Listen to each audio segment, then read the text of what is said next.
Oh, right, guys. Today we are going to be reacting to why I left the United States live in Europe. Let's jump in, guys.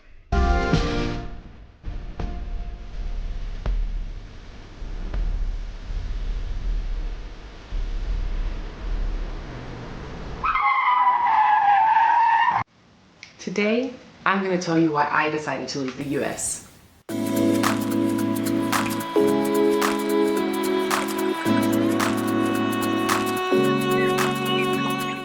Hey guys, I'm Kendra, also known as Kendra Abroad. Today, I'm going to tell you why I decided to leave the US. This is kind of a generalization of why I decided to move to the continent of Europe. There are honestly many reasons about why I decided to leave, related to working, education, also related to just societal standards or norms, and I'm going to touch on a few of those points today. So let's get into why I decided to leave the greatest country in the world. And the first one is always something I lead with because I'm working abroad. And the first thing I can say is vacation days. Can someone tell me why the US does not have a legally required minimum days of vacation? Anyone? I am currently in Germany and I have 30 vacation days. That's crazy, man. That's crazy. That bro. That's that's a month. In the United States, just to give you some insight, if you don't take any of your PTO, you get only what 2 weeks. 2 weeks.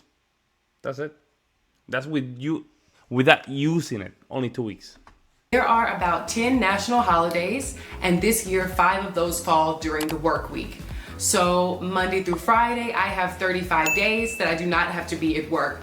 That is 7 weeks of vacation time for me to have a good time in a normal world travel, which is, I guess not happening this year, but it gives you time to just chill out with friends, spend time with family, or just mentally recover. And that's something that I saw missing in the US. In my past US experiences, people at my internships or in offices were kind of proud about not using all of their days. They were saying, oh, I don't know what I'm gonna use all these days for, and it was only like 10 days. So I Yeah, don't true. know what. It's true. A lot of them they say that. It's true. Maybe I was gonna ask you how many days usually you get a vacation in a year? Like 2 weeks tops. Yeah, 2 weeks. That's it. That's only 14 days. They were proud of. I particularly remember a woman at one of my internships saying how proud she was to not use them because it made her look better to the boss, or so she thought. And I just thought this was a crazy idea because if someone gives you only 10 days, then you probably should take them. So for me, that was crazy. That's point number one. The next point of why I decided to leave the US is public transportation. I really do not enjoy driving a car that much.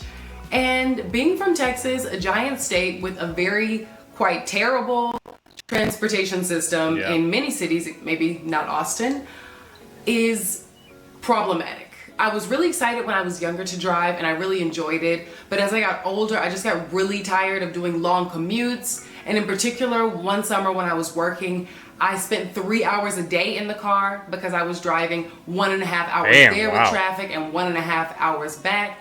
And after that summer, I kind of changed my whole mentality towards where I wanted to live, and I didn't want to live in a place where I always had to get in the car and drive far. I tried to find a closer place to live. You know what's crazy? My father used to wake up at 3 in the morning, go to work at 4, and drive out an hour and a half to his work for his job for years. I think he did that for 20 years. And it was like 3 hours of traveling every day, man. I didn't remember those days, bro. I used to, because he used to drive a Toyota. What was the name? MR2 Toyota car. It's like a small sport car, and it was a manual transmission. And sometimes his battery will be depleted. So I had to just wake up at 4 in the morning, bro, and just push that car. You know, you have a manual transmission. You know, you can push the car and the car will start. And man, that was some crazy stuff. He used to do that every day, bro. Like an hour and a half of traveling to the place, and then another an hour and a half. That was 3 hours of traveling. Crazy stuff, man.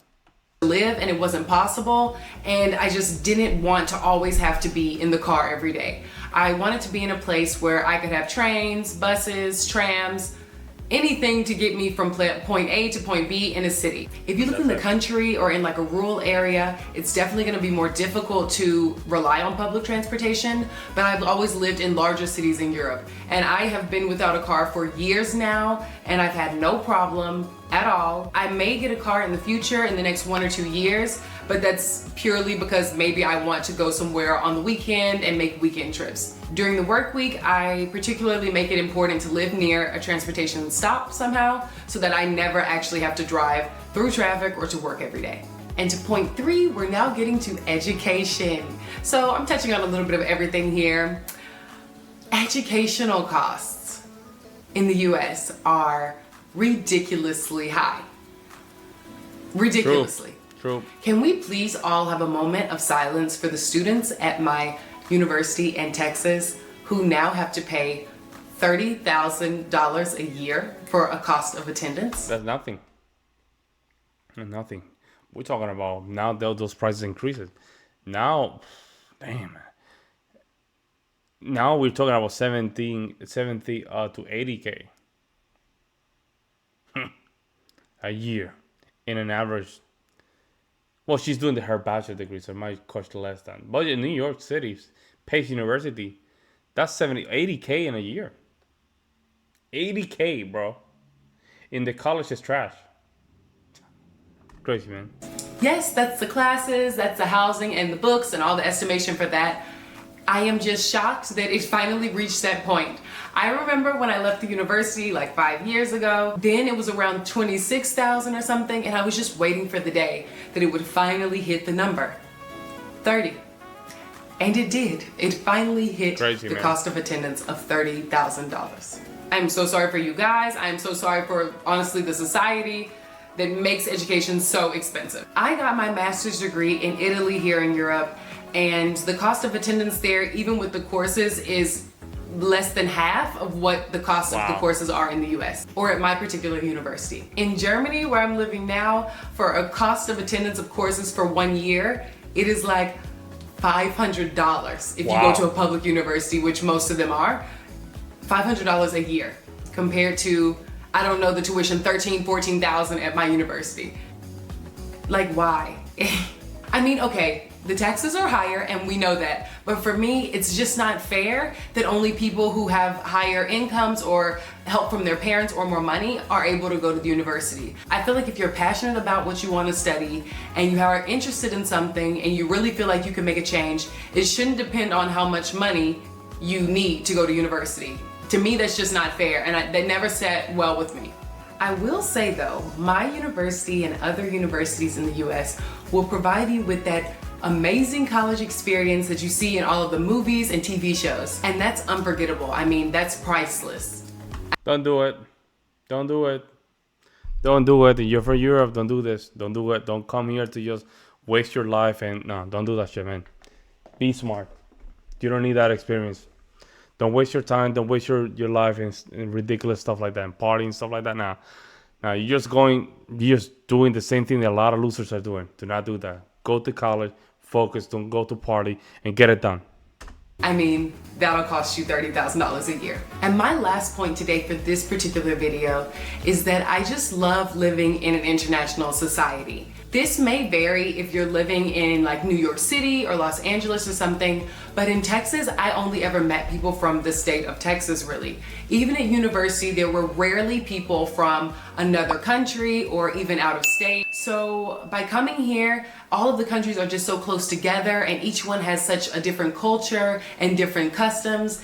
And it's quite usual when you have an international student body or you're doing a study abroad that there are now people from all of these different countries. No matter which country I choose to live in, I always see different cultures represented. I always have the opportunity to meet people from different places. And I just felt like that wasn't always the case when I was living in Texas. My friend group is super international, and this is exactly why I like living in this melting pot of Europe. It's also kind of part of the reason why I said if I ever go back to the US, I probably need to pick like California or New York because I really want to have this international atmosphere.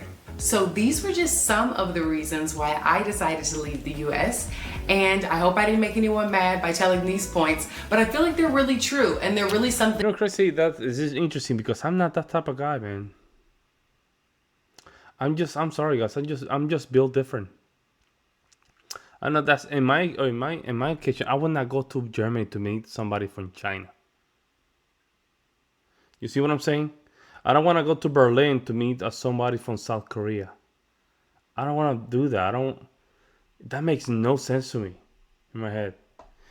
So you're telling me you're gonna go to Germany to meet people that are from South Korea, China, Colombia, or I don't know, Spain, instead of Germans? That makes no sense in my head, man. I might be slow. I might be slow. I'm not. I might not even able to understand this concept because this is so weird for me. I want to just get the German experience, not the multicultural whatever melting pot that she's talking about. I don't. If I wanted to go to Iceland, I want to be with Iceland, people from Iceland. I want to get that experience. But if you're going from one coochie pillow to another one, I don't think you're getting the bigger experience. I might be crazy, guys. I might be crazy. Let me know what you guys see in the comment section below. It seems like some of the points that she was mentioning are valid points. Well, let me know what you guys think about that last comment about the multiculturalism aspect of Germany, I guess. I don't know. Do you think it's valid for her to go there to just meet people from other countries, or she just losing the focus, right? The focus of just going to Germany to meet German people. Does that make sense? Let me know what you guys think. I'll see you next one.